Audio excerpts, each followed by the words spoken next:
Amanda, why do unavailable people often feel more intoxicating than available ones? Oh, that's a good question. I think it depends on the person, right? If we're talking about feeling intoxicated, like, right, if it really boils down to chemistry and brain science and why one person is more attracted to these unavailable people and not the others. For me, I think it boiled down to feeling like it was more of a challenge, and I didn't feel like anything was worth anything unless I had really earned it in my life. Um, and so, and I feel like in some ways, those unavailable people also feel safe because there's less of a chance of actually getting into a real relationship where you might get your heart broken. You're getting your heart broken just like from a distance. Hmm. Yeah, I ask that because I think that a lot of people, I included myself at times, have experienced wanting someone deeply while also wondering whether a part of that intensity comes from their unavailability. As you said, it's almost like we like the idea of having that connection. We like the idea of having that companionship, but also it might be terrifying for us to open ourselves up and being vulnerable because now things are real. Hmm. Now, we once we take that step, there's no turning back. I mean, we're gonna get hurt regardless. And as you said, we can get hurt on the distance. Like, okay, I can suffer by myself, longing, but at least my identity is not threatened by the rejection or the behavior that other people have towards me. Right, right. Um, yeah, and I don't think you're automatically gonna deal with heartbreak. You know, you never know what might spin out, but um, yeah. Yeah. One of the reasons why I was really looking forward to talking to you was because a lot of your TEDx talk was around longing, and longing is tricky because we are wired for connection. We're wired to just to connect with other people, to mate, and all of that. But I wonder at what point does longing stop being a normal human experience and start becoming something that quietly runs your life? I think when it's like getting in the way of your daily activities from from talking to actual psychologists about this sort of thing.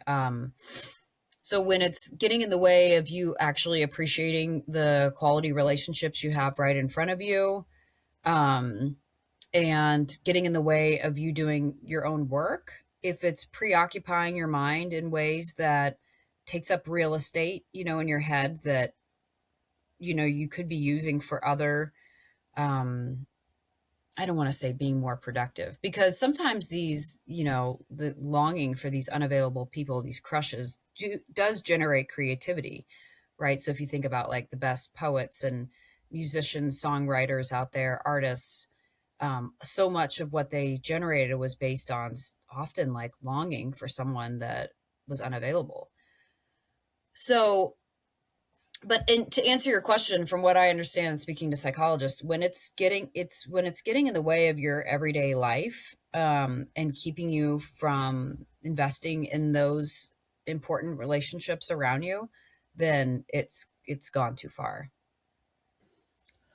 Yeah, so I think that so when you said about when in terms of productivity or even how we can accomplish things, are you talking about using longing almost as a muse, like a source of inspiration? Like, okay, I have Hmm. these feelings, and either I want to quote unquote impress this person, or I feel that I have like a free energy that I didn't come up with, but because of this feeling, which it can be very very strong, then I can just create more. It's just almost like a source of creativity that wouldn't be there if it wasn't for this person who sort of like activated it. Yes, yes. So, yeah, I mean, there was a fear that I had when I got into a healthy relationship that I would lose my ability to be creative. and write. And I think a lot of people, I've heard writers say, if you're feeling writer's block, just get yourself a crush because that'll be the muse that you need, right? So yeah, That is yes. that is fascinating, and I'm glad you mentioned that because I wonder what you did to just to get out of that cycle, or to even not no longer outsource your creativity on other people that you had crushes on, but okay, that person just reflected or showed me what is already inside of me, but it's not the source of it. It comes from within, but how do you tap into it without needing a crush to begin with? That's a great point. Yeah, I mean, having that realization that it comes from within and it's not that person is half the battle, I think. Um, and finding other muses that don't eat you alive, like I feel like my daughter, for example, is a healthy muse. She does inspire creativity. She says things that I find really creative that I wouldn't have thought to think that way. And but she doesn't leave me like checking my phone in the middle of the night or um researching. But sometimes I would spend oodles of time researching these unavailable people because almost like it was like entertain my brain, right, to do this research and try to understand them better, and maybe it might fuel my creativity even more. So um, I'm trying to remember what the question was, but I think it was like, well, just realizing that it comes from within, the creativity comes from within and not from that outside person is half the battle. Yeah, and it's interesting when you because we keep bringing up the term unavailable people, and this is more me being obsessed with neuroscience. But I wonder because I feel that attraction is something funny to me, or interesting and curious, because that is probably one of the things that we cannot control at all. We cannot consciously choose who we are attracted to or we are not attracted to. And sometimes if our brains are so used to the longing or to be or or having that, okay, I would love to be with this person, and yet I know I cannot be with this person. Therefore, that protects me. That protects my heart. That protects my identity. That protects my self worth, because I don't know if I'm worthy of that person. But at least I can have that feeling that is makes me feel alive, even if in suffering. So many times, almost like we are going to start being attracted to unavailable people before we even know they're unavailable. So I wonder if you experienced that at some point in your journey, that you were into someone or you were attracted to someone, not even realizing that they were unavailable at first, but then wait, there's still a pattern that I'm attracted to these people even before I notice that they're unavailable. So, did that ever Mm. happen to you?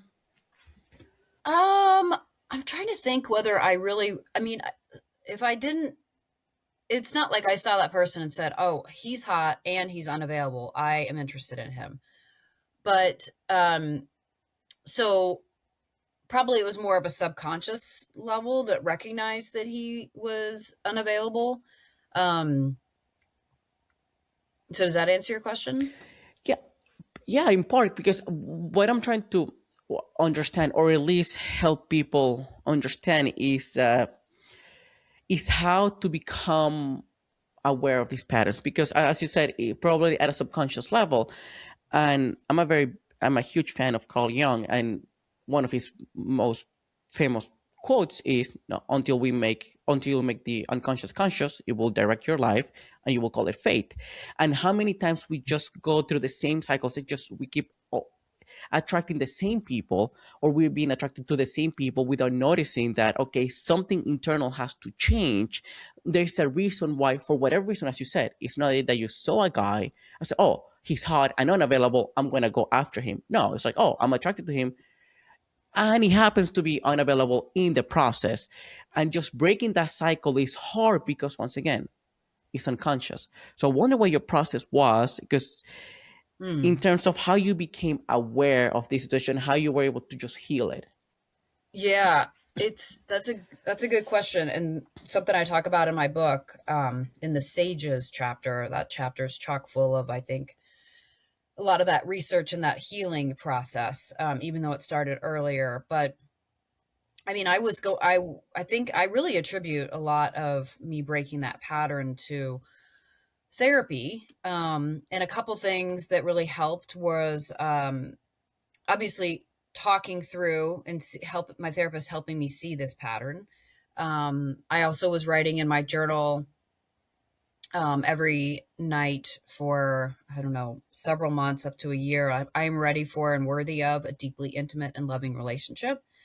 Because even though I didn't really believe it, I think, I think if you were writing it down, then you position yourself better to, um, you know, to be in that kind of relationship. Because it certainly wasn't the kind of relationship I had been chasing after or was longing after. And then really, I mean, it boils down to I think the nervous system, and, the nervous system, you talk about neuroscience, and, um, recognizing that like what felt like excitement and anxiousness. So I connected anxiousness with excitement and excitement with falling in love. And it really, um, we really did a lot of somatic work, and which, for people who don't know what that is, it's like feeling into your body, not just talking. Like, a lot of people think of therapy as just being talking about it, but actually sitting with it and trying to really sense how that feels in your body, um, and recognizing that zing that I would feel around these people, these guys that I was interested in who were unavailable, was not safe. It was not love. And often there was a mix of fear in there. So, I don't think I bring that up in the TED talk, but for sure there was a fear of like, how are they going to respond? Anxiousness and anticipation to see how they may respond to a text, or if they would reach out on their own. But also fear of what they might say if they threw up a wall and said, I don't have time for you, or something like that. So it really, and it's hard to describe that in a podcast, but if this is something that a listener is dealing with, finding a really good somatic therapist, is really key to that. And it takes rinse, repeat of just doing the same thing over and over to retrain your body to recognize that feeling safe with somebody who's transparent, is not boring. And it could actually be love, because that took me a long time to erase that feeling of like, oh gosh, he's boring. Like, there's nothing interesting here. I'm glad you share that because once again, I know this and I always need a reminder and but people might not know this that insight doesn't create change, experience does. And the somatic therapy is what actually rewires your brain, rewires your nervous system. And many times, including myself and including people that I know, we can be too smart for our own good and we try to solve everything from the neck up. Yep. And nothing truly happens. I mean, we keep trapping the same loop over and over and over and over again. And it's just like, okay, but that part that you said about boring, I've had a handful of female friends who are single or who were single at some point, and they were looking for that spark, for that excitement, for that rush. It's like, well, that's not what you're supposed to look for. But when you have associated, maybe even Hollywood, even TV, how we're being shown early in childhood all the way to the adulthood how love should feel like and we romanticize how love should feel like instead of feeling safe, calm, like when our nervous systems are calm, when it feels like home, then it's like, okay, we might be onto something here rather than being like a trauma response, okay, two people nervous systems Hmm. activating each other, which can be challenging because if for decades that was your version of love, changing that is going to take time and you want to run away many times because you feel, well, that's not what I want. Right. So Yeah, and to bring back, there's one thing about you said about like we always want to, especially people who are academically driven, right? We want to think through it. I remember telling my therapist at one point, like I was trying to, yeah, I'm a people pleaser too in some ways. So I would be like, I didn't want her to be like, oh, she's never going to get it. So I said, as we were walking, I was walking out of her office, I said, don't worry, I'll figure it out. I'll figure it out. And she was like, no, Amanda, you will never figure it out. You have to feel your way through it. And I just started crying because as an athlete, I learned that I would never cross the finish line if I felt how things felt in my body. Right. So it was something that I'd really trained myself kind of not to do. And I think, yes, you can look back into your childhood and look for what might be those traumatic triggers, that are stuck way back into your brain that are causing you to pursue these people that you said like trigger those trauma patterns or something. For me it was my I think this is why I looked back and I think my mom had a stroke when I was born, and she stayed in the hospital for 3 weeks and I went home, so there was a separation, and I did some research. I'm like, oh well, could that really make a difference, like 3 weeks? My brother is adopted. He was really separated, right, from his biological mother permanently and not into the home with my mom and dad until probably 3 months in. But even the research showed like that those 3 weeks could make a big difference, like with between me and my mother, and that feeling. I've read about it being called disorganized attachment. So, and that definitely describes me. I could be anxious with some people, avoidant with some people, depending on the energy. And so I think seeking that sense of home, like you talked about, is maybe something I feel like I was always searching for. But what was familiar was feeling left, and that is probably why I kept, I think, chasing these people that made me feel left, because that was what I had known as an infant, even. So, yeah. So my point also is that, yeah, you can go back and you can like peel back the layers and it's interesting, but it doesn't help you move forward in relationships, right? You can blame your parents all you want. Parents are so imperfect. I think they're doing the best they can, but you can't move forward with just looking at the past. So, I know. I mean, I love everything you said. Like everything you said, from the attachment styles to even how many people blame their parents. Look, everyone was doing the best, as you said. Everyone was doing the best they could, and you cannot do something that you don't know. So parents were, and that's why they call breaking, these cycles or generation cycles, because your grandparents acted in a certain way, your great grandparents acted in a certain way. So it's almost like, okay, I have compassion for my parents.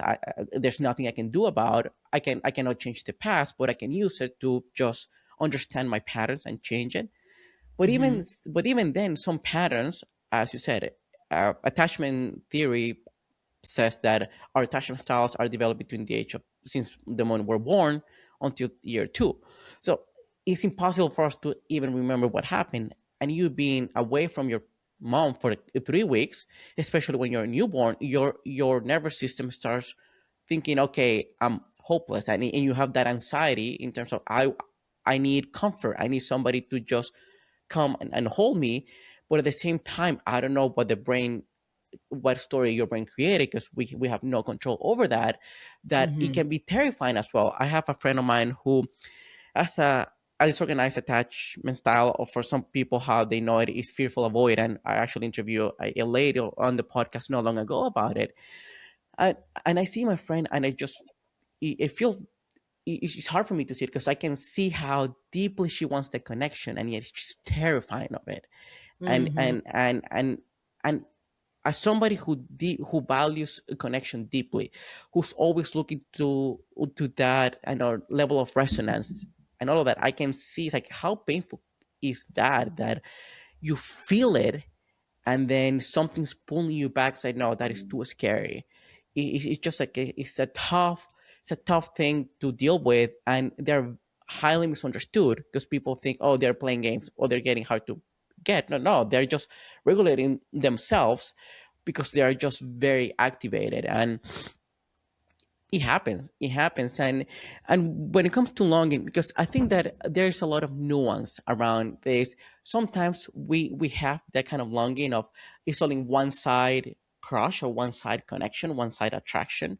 But there's another part where it's not only a sign of fantasy, like we said, like it's just one sided, but it can also come from recognizing that something genuinely beautiful was there in terms of connection, like resonance, if we want to call it that way, that just wasn't possible at that particular moment. How can somebody grieve that and understand and move on? Because it's holding two truths at the same time. It's like, hey, I had a great connection with this person. I mean, we could be like a really good match, but because of timing, because of capacity, because of readiness, it couldn't happen. And yet that Mhm. makes it even more painful because the possibility was right there, and yet it was quote unquote taken away from you. Yeah.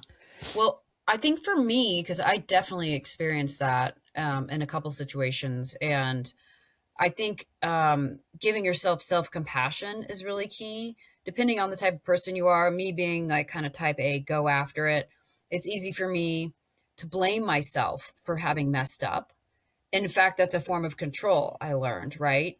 So then to actually give myself like some compassion, be like, it was out of your control. Like you did the best you could.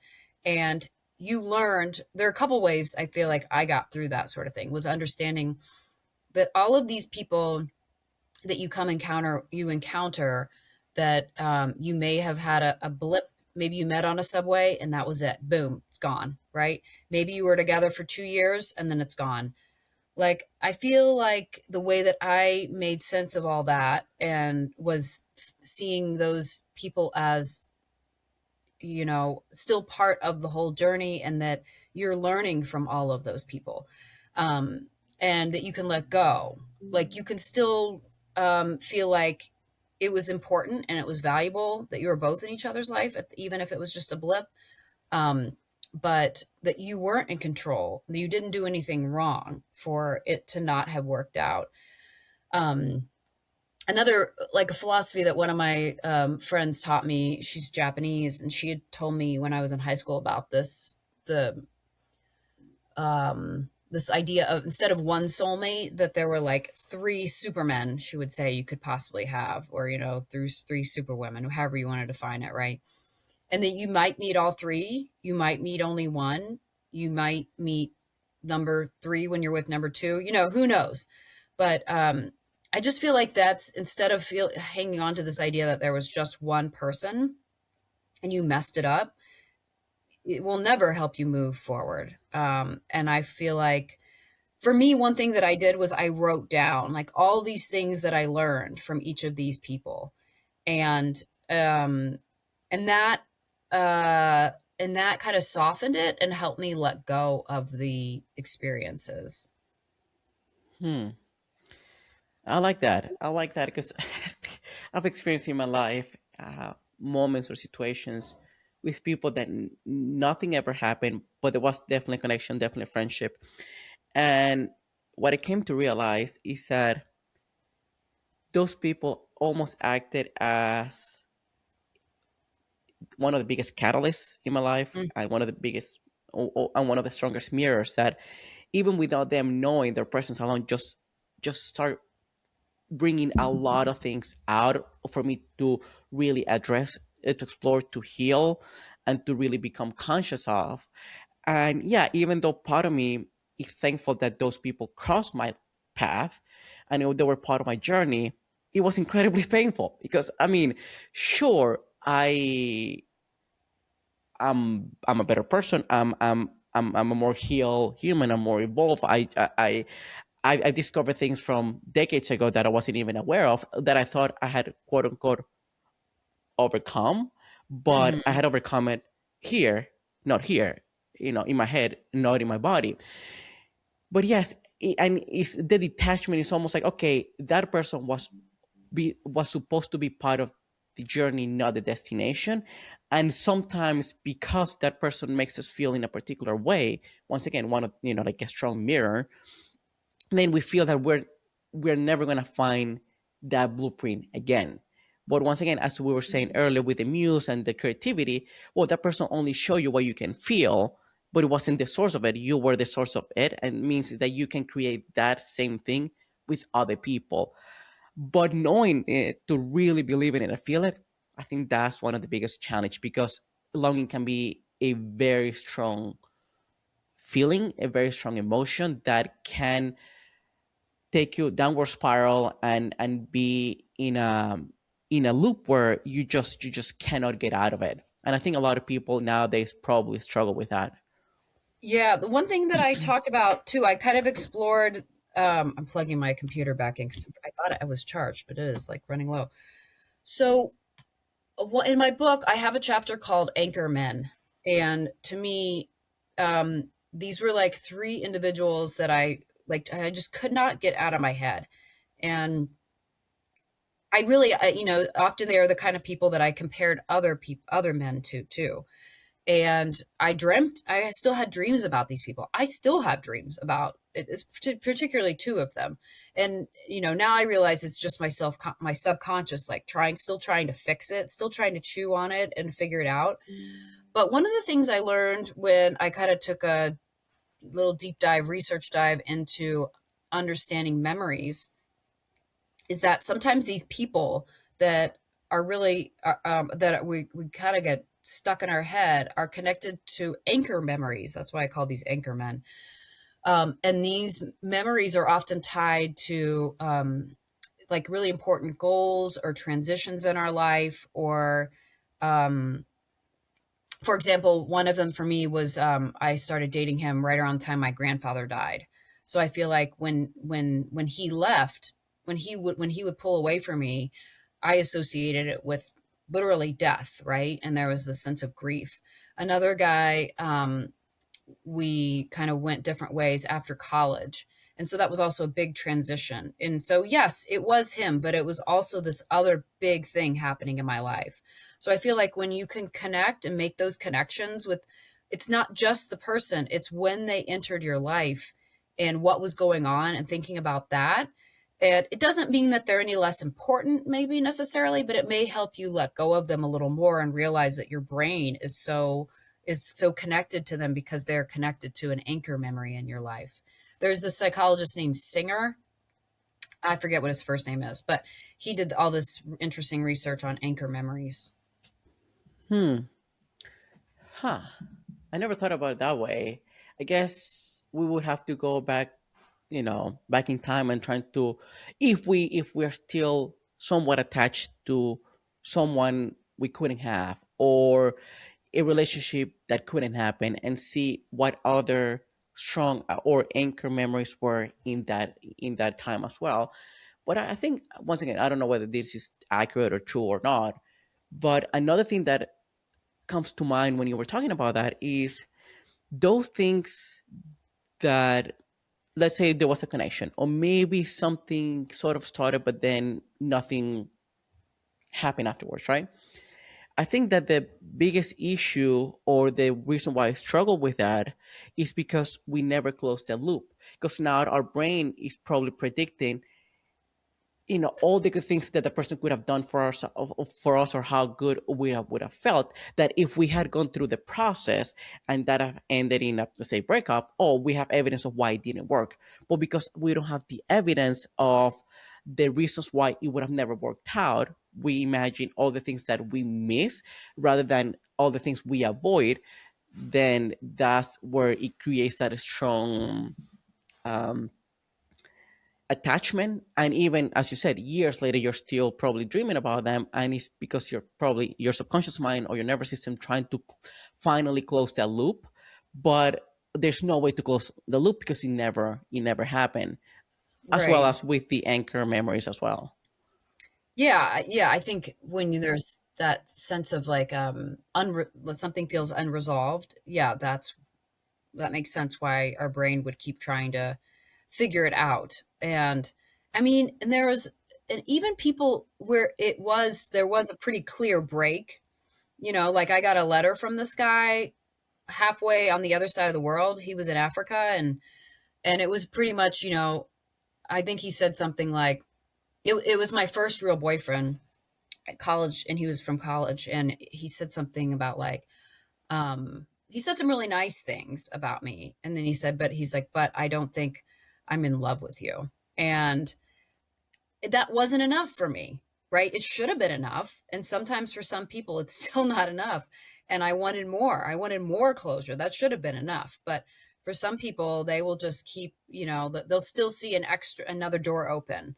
And that's what it was like for me until I saw him at my 15-year college reunion. I hadn't seen him in 15 years.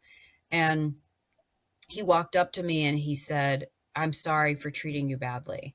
And I was floored. And of course I said, "Oh, no, it's okay. It's okay." As you would, right? Because it was just like I was totally taken aback. And then I was a mess for 2 weeks after that reunion. And more so, and I was back in a state of grieving, I think, what never could have been. And what I had hoped could have been, but never happened. And what I realized then was that he had taken back control by saying, I'm sorry. And for so long, I had just blamed myself, right? And it was easier to blame myself because I still felt like I was in control. So that was a huge realization for me. Um, so for anybody out there listening that's like, oh yeah, I do that to myself too. I beat myself up because it's easier because I still feel in control, which is total illusion. I thank you for sharing that, and I love that you did because you brought up something very important.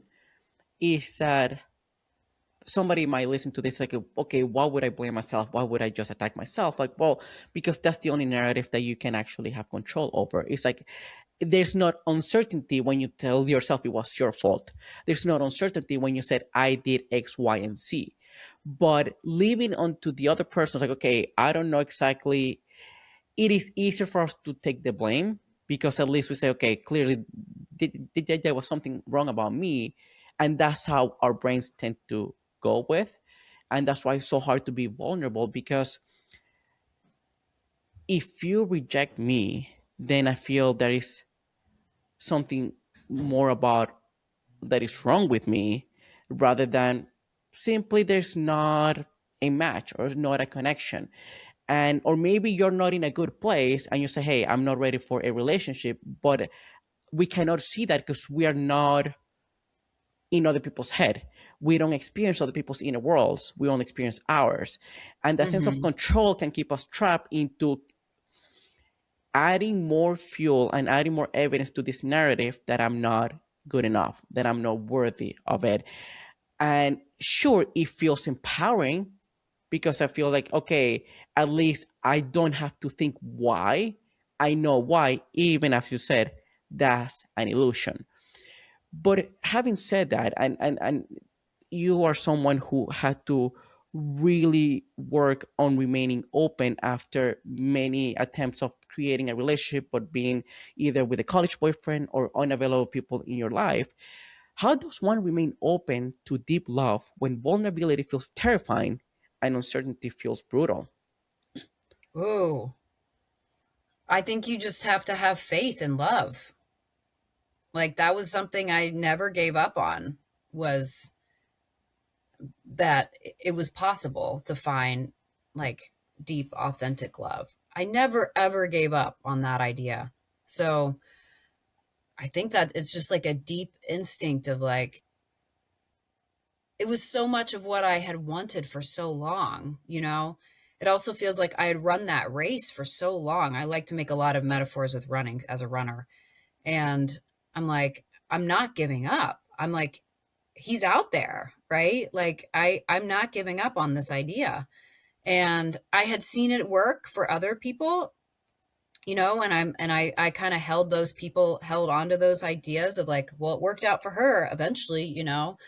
And whether I have her kid or not, I don't know if that's going to be in the cards, but I'm not giving up on the idea of finding real a really sweet, authentic, loving relationship. As a fellow runner, keep bringing those metaphors. I love that.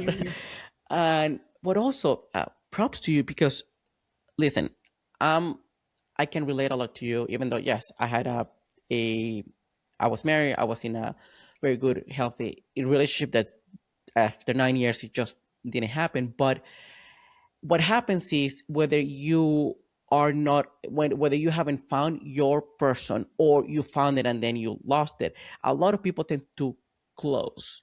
It's like it's Mhm. too painful. I don't really feel love anymore. I don't want to chase it. I don't want to be open to it because just the desire or just the hope or the yearning or the longing of maybe having that person is too painful when doors keep closing one after another.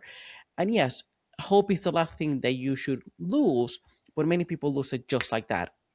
One strong moment and say, no, I'm not going through this again. And to me, it's more those people who are not ready to face their own grief, their own pain, and they haven't increased their own capacity. Because once you process that, then you should, technically speaking, be open. But it's hard because it just once again it feels too vulnerable. Which now I got divorced in 2023. I haven't dated ever since. It took me like a year and a half, almost 2 years to really fully heal. And funny enough, the two or three people that I was sort of into happens to be unavailable at that point. So I was like, okay, clearly that's never happened to me. It happens now. But Mm. I, I modern dating, I was oblivious of what was happening. I mean, I just had no idea how messy everything was because my definition of dating and love and relationships is completely different from what people are living nowadays. And do you think that modern dating has created a culture um, where people are rewarded for appearing detached while secretly craving deeper connection? Oh, 100%. Yeah, like I mean, the whole hookup culture, right? Is that's there's the woman I talked to named Lisa Wade. She's a sociologist, and she talked about like one of the number one underlying, secret, not secret, but not a rule people talk about with hookups is that they remain meaningless. Both people are supposed to act kind of aloof afterwards. Don't act like you've caught the feels. Um, and then Right, and then with online dating, there's always that feel like that sense that if you keep swiping, you'll find somebody even better. So I feel like there's lack of investment there, and you know what I mean. Like you feel less likely to want to show that you're invested emotionally in someone because maybe somebody else better might come along. And what else? I mean, and then ghosting is just like you can like never text somebody back and then never see them again. And it's just like, nah, whatever. Just people, I think people act like that's okay and it's not. So, um, yeah, sometimes I wish I was like dating. I used to think, oh man, I wish I was like dating in like the early 1900s in a small town. And it is what it is. And then you have a limited supply, so to speak, and you're more appreciative of what you have before you instead of like scanning the environment for the next best thing always. Yeah, and I think once again, I mean, never used dating apps. I'll never use them, and some of my friends understand that. Some of them don't. They feel like, well, I mean, that I should give it a try. But as you said, it doesn't really allow connection. And I think the perception of infinite options is what keep. It's not only what keeps people stuck, but also imagine this that it increases your fear of choosing the wrong person. It increases the fear of fully opening yourself up to someone. It increases the fear of being abandoned or to being shown that you're not good enough or you're not worthy of this person.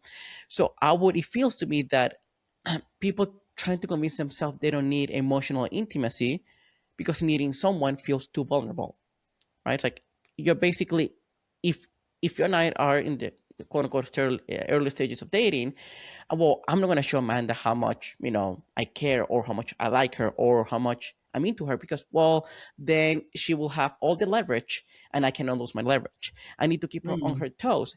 And I had a friend of mine last year. He was dating this other person I knew, and I could see clearly that they both were into each other, but were both really afraid of being 100% like vulnerable, like, hey, I want this, and things didn't work out at the end. But I remember telling her, bro, you just, this is what happening, right?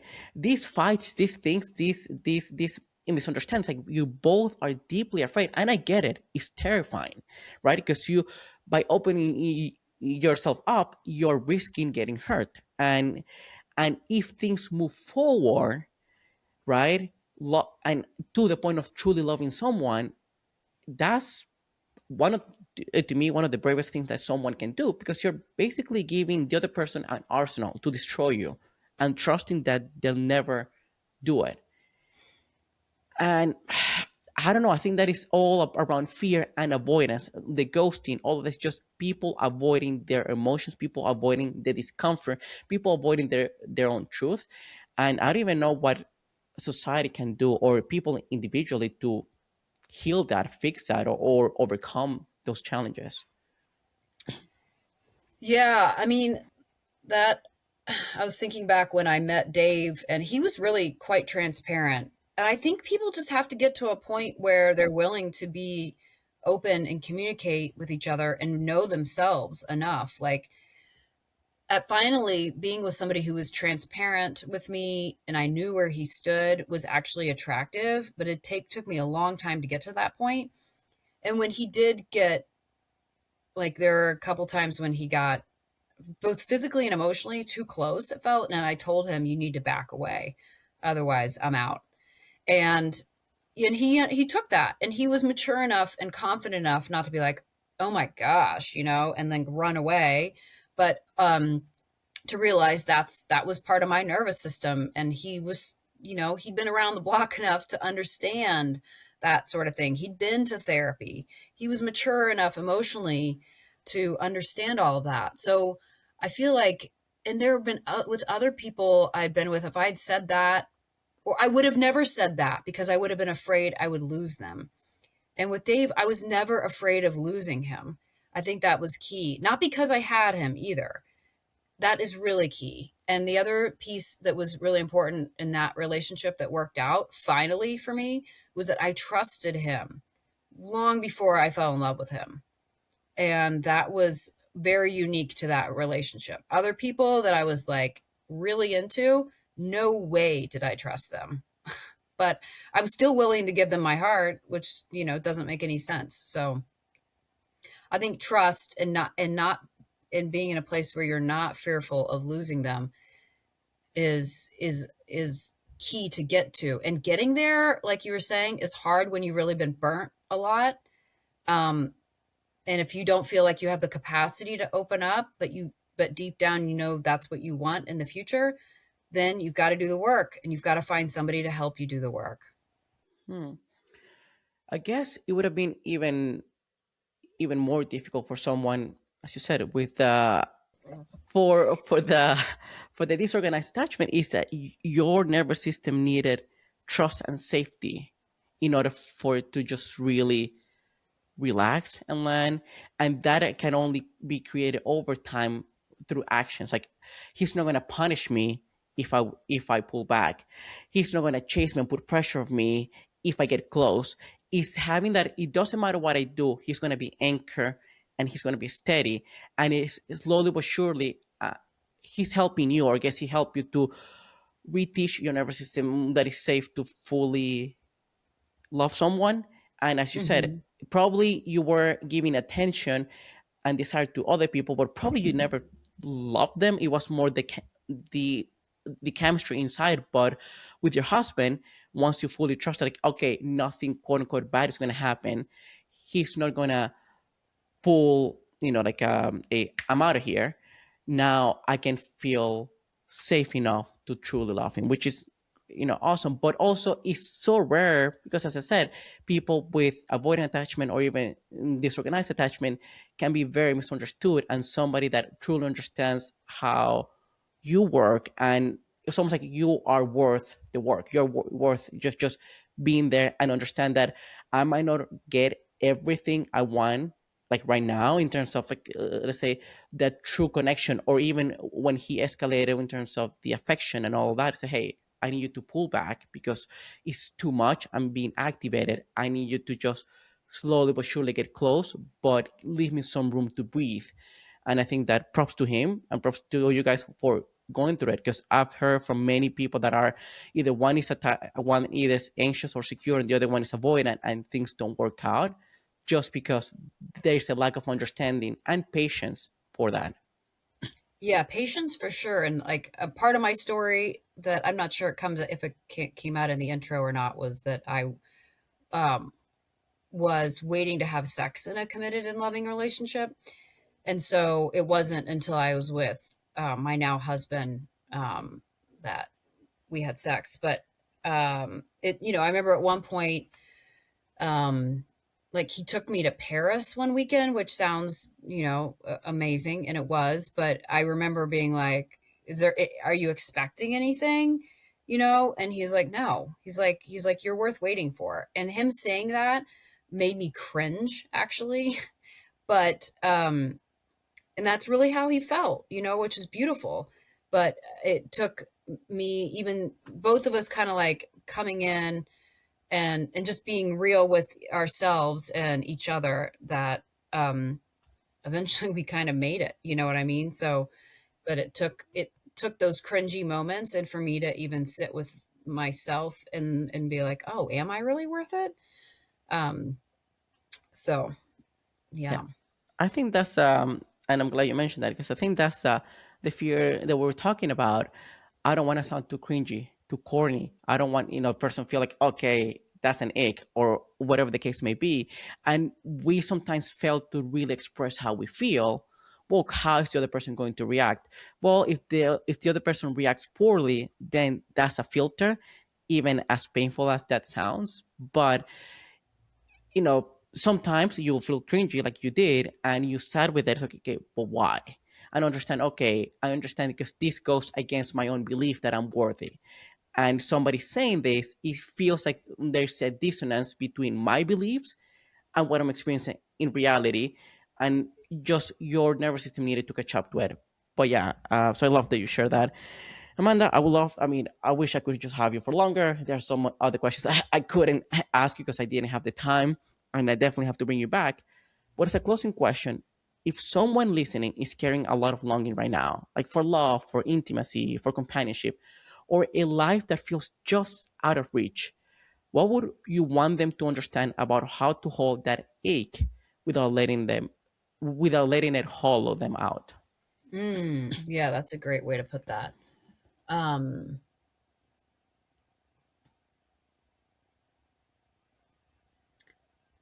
I mean, let's see. I think like asking yourself, like, why are you holding on to it, is a question. Is that ache, in what ways is that ache serving you? Is there a future for that ache? Are you punishing yourself with that ache in some way? Can you grieve that person and let that ache go? I One of the things that I have often been writing, I in the front of the book when people have bought books and I'm signing books, is nurture the longing that nurtures you. So there are two different kinds of longings, right? I think longings that can be that can feed you and nurture you, and then there are others that, like you said, can hollow away at you and eat away. So kind of assess those, because life is short in some ways, like in some ways I feel like, yes, those guys were muses for me, but in other ways I wasted my time. Like, oh my gosh, I wasted so much time and emotional energy. And I could have been pouring it into my friendships or my grandmother, who, before she died. And I just, those really important relationships, instead of people who are leaving you crumbs or who don't even really know you exist. So that's what I would leave it with. Nurture the longing that nurtures you. Nurture the longing that nurtures you. I love that. Love that. Amanda, it was such a pleasure. Where can people find you? Buy your book, work with you, anything. Yes. Let's see. I have a copy of my book I can show you right now here. Um, this is the one that this is the, not the hardback, but this is what Okay. it looks like. When And longing, but it's hardback. When longing longing becomes your is your lover. lover. And you can find me on my website, amandajmccracken.com. Also on Instagram at Amanda J. McCracken. And my podcast is called The Longing Lab, which is also my TikTok handle. So I think that should cover it. Awesome. Yes, I'll add all of those to the YouTube description and show notes. And Amanda, it was such a pleasure having this conversation. And once again, I do have to bring you back because there's so many different other questions that we didn't even have time to go to. But yes, thank you for coming. We'll have to do it again. But thank you, Daniel, for asking all those insightful questions, and um, it was fun hearing you spin off your own thoughts with your own experiences with yourself and friends too. So hopefully it helps some people out there. I'm sure it will. I'm sure it will because the when you see online on social media, when you talk to people, I think a lot of people are just craving and longing that connection, and they're terrifying, or they're just trapping these loops and cycles with unavailable people or people that don't value them. So for sure, it hopefully will bring people to reflect and to explore more why those are happening. So it Hmm. would be great. All So right. thank you. Thanks, Daniel. Thank you.